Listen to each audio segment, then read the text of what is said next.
Hey everybody, you're watching Cadroll Hunter, and today we're going to dive into the question that people ask me. How are people getting counterfeit coins into Canada, and why would it even make sense financially to do so? Well, there's a newspaper article from La Presse right here that is going to answer that question in detail. Stay tuned.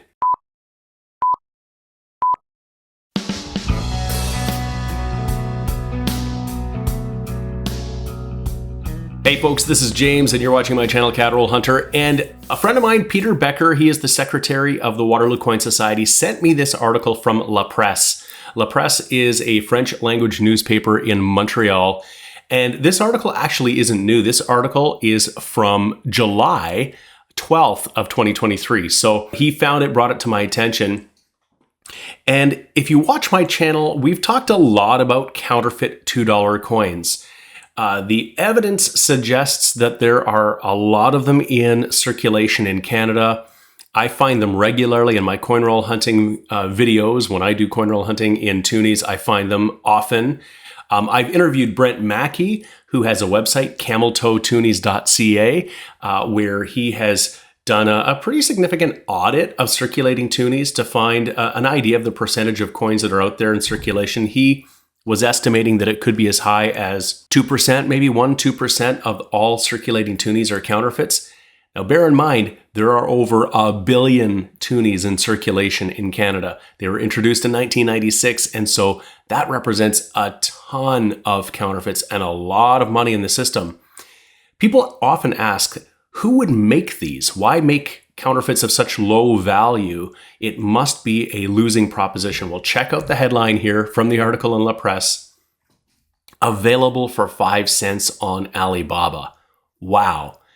That gives you a bit of evidence as to why somebody would even try to do this. So if we take a look at the article, what happened? The article here is about a bust. The Canadian Border Services Agency arrested somebody who was importing these coins from China, purchased on Alibaba, and when they raided his home, they found 8,000 counterfeit coins in his shed, 1,800 in a Walmart bag. They found over 4,400 in a boiler at his residence, and he had other counterfeit money as well, American notes and stuff like that. And he says, according to this article, he had no intention of selling them or circulating them. It was just for the pleasure of having them, is what he said to authorities. So he just wanted one. Well, I can tell you this. If you just wanted one, you could just go and get a roll of Toonies to hunt, because I find them in rolls of Toonies all the time. But he had 26,500 counterfeit Toonies that were seized. That's just what were seized at that moment. Who knows how many he had purchased. So think about that for a moment. He bought these on a website for 5 cents each in bulk. I mean, he was certainly looking to circulate these and make money. But to put the financial spin on this, he spent just over $1,300 on these 2,600 coins. The face value is $53,000. So you can do the math and figure out the profit there. It was incredible. And think about this too. The producer of these coins from China had to be making them at a profit themselves. There is a factory in China making these for, 1-2 cents each, so that they can make a profit selling them for 5 cents and shipping them to Canada. It's just crazy. And some of the conversations I've had with Brent Mackey and with others has highlighted the fact that the authorities don't seem to be doing anything about this. So somehow they made a bust here, but have a look at this. I apologize. I'm using Google Translate. This article's in French. And this chart here basically is showing how many counterfeits have been seized through the years. So 2019, it looks like maybe just about 1,000. It's been increasing steadily, but we're talking really small numbers. 2023, it looks to be the only bust is this one, and this is a pretty significant number. But in this case, the authorities were able to intercept these coins, but they are circulating pretty freely. I've got one right here that is circulating. And the main difference you can see is the hoof of the polar bear, that right front paw. I say a hoof. It looks like a hoof. Polar bears don't have hoofs, just in case you wanted to know that. But it looks like a hoof. It looks like a camel toe, and that's why we call them camel toe toonies. And if I flip it over, this is a 2007. The portraits just lack a lot of detail. This is one of the more recent looking ones. But these coins otherwise are pretty good counterfeits. So there is the fake one. If I put a real one in its place, now this is a bright, shiny, new looking 1996 that I recently got, but most people can't tell the difference. This will be a different portrait, of course, but there's just a lot of detail. These just look like Toonies. If you're pulling change out of your pocket to go to Tim Hortons and buy a coffee, you're going to pull this out. You won't think anything of it, and the cashier won't think anything of it, and you'll buy your coffee. And then they'll send it to the bank, and the bank won't think anything of it. So pretty significant sort of twist here that somebody has been arrested. So the authorities, or I guess La Presse actually, contacted Alibaba where these coins were for sale. Alibaba ended up taking down the page for this seller. But check out the listing that they found here. All of the counterfeits that I found, like this one on the left, have been these older Toonies with no security features, no significant counterfeiting, anti-counterfeiting measures. These ones are fairly easy to reproduce, but check out the listing here. The listing here from the seller is showing modern coins with anti-counterfeiting measures, these security features, colorized coins. I have yet to see any of these in circulation, but they're clearly selling these, or were clearly selling these, as well as some of the older ones. So I'd be very interested to see if any of these are circulating. I haven't heard anything about those, but that's really fascinating. And you can see that for 100 pieces, they're selling this for $1.20 each. But as you increase your order size and you get to over 10,000 pieces, the price goes down to, this is 57 cents, but this particular buyer purchased them, and this might be just this particular one that might be of a higher cost. This particular buyer, they found he bought them for 5 cents each.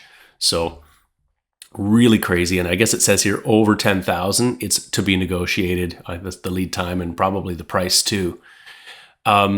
Just crazy. But there's very little the authorities can actually do about this. These folks are acting in China with impunity. They're purchasing materials. They've set up a factory. They're printing coins, minting coins.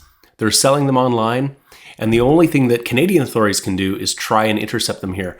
But if 26,500 were found in this particular bust, how many do you think got through into Canada from China with nothing stopping them? We know that there's tons that are circulating. The article goes on to show some of the signs that we just looked at. So comparing the front paw of the original and the fake one, but otherwise you can see there's just tons of detail in these fake coins here. So it's very hard to spot.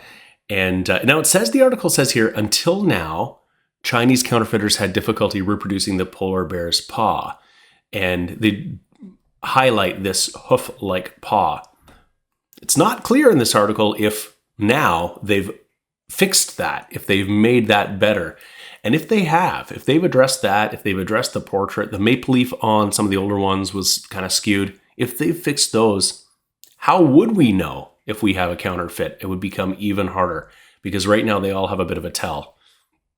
And only seasoned collectors seem to be able to spot them. So they go on to ask the same question here, of course. How many have gotten through? And it must be a lot. And so really, really crazy that these coins are circulating. They're coming in from China. They are flooding our market. So what's the impact on our financial system? It's got to be pretty considerable. I mean, if it was just 26,000 coins, the impact isn't huge. If it's tens of millions of coins, which it very well could be, then I'd say the impact will be felt. We'll see persistent inflation potentially if we increase the money supply like this with counterfeits. So, question for you. what do we do about this? I think the solution that we had talked about with Brent Mackey in the interview that I had done with him a while ago was perhaps we need to take all of the older Toonies, like these ones that don't have the security features, out of circulation, demonetize them completely so that counterfeits can't circulate. But this article seems to suggest from this screenshot up here that the counterfeiters are moving on and are becoming more sophisticated and are addressing harder to counterfeit coins, ones that have these security features, ones that have the colorized enamel. And so will that even do it? This is what the United Kingdom had to do with their £1 coins. They were heavily counterfeited, and so they had to just demonetize all of them and replace them with ones that would be harder to counterfeit. That's a huge endeavor. It's a fairly costly one. You put a deadline out and tell everybody they've got to cash in their Toonies essentially by a certain date and trade them in for these new ones. Is that the answer anymore? What is the answer? I suppose that as our anti-counterfeiting measures become more sophisticated counterfeiters can replicate those things over time. It might be a bit of a lag, but these seem to be sophisticated manufacturing operations with sophisticated manufacturing techniques and apparently pretty widespread distribution and brazen online sales. Anybody could have gone to this website and purchased these. In this article, the buyer, who says he only wanted these just, I guess, as a collector, was sitting in a Tim Hortons with his laptop with his friend, found this and decided on a whim, I think, to just purchase these. So if somebody could just buy them on their phone or laptop at Tim Hortons, anyone could buy these. So anyway, just wanted to give you a bit of an update on this because we've been talking about counterfeit Toonies for a long time on this channel, and there hasn't been much news. And here is Brent Mackey's cameltoetoonies.ca website. So this is a really good information source if you wanted to learn more about these counterfeit Toonies. There are pictures, diagrams, news articles, information. He's even gone as far as to catalog the defects, die cracks, rotations, things like that. So there's tons of great information.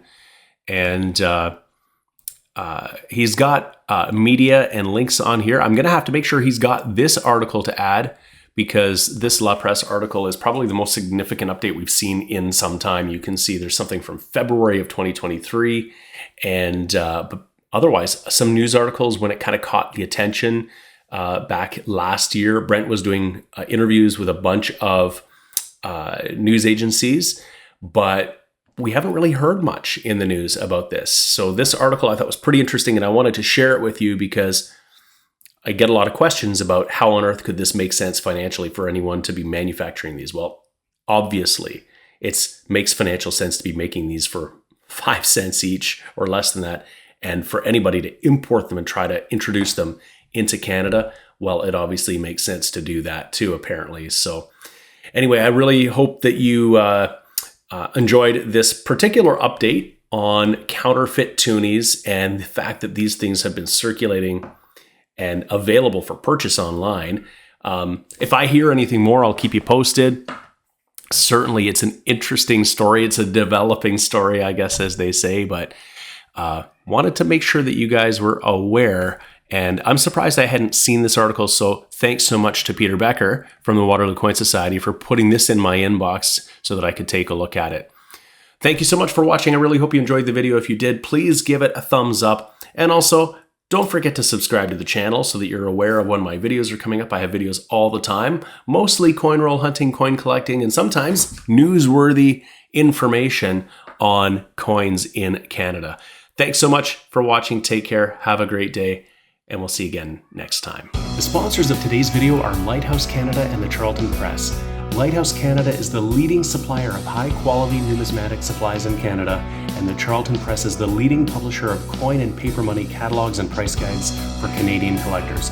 Go check out their online stores today and use the exclusive discount code CRH20 for 20% off all your purchases. Now I just gotta pick out the best of the best here for Nicole. I hope she's gonna like them.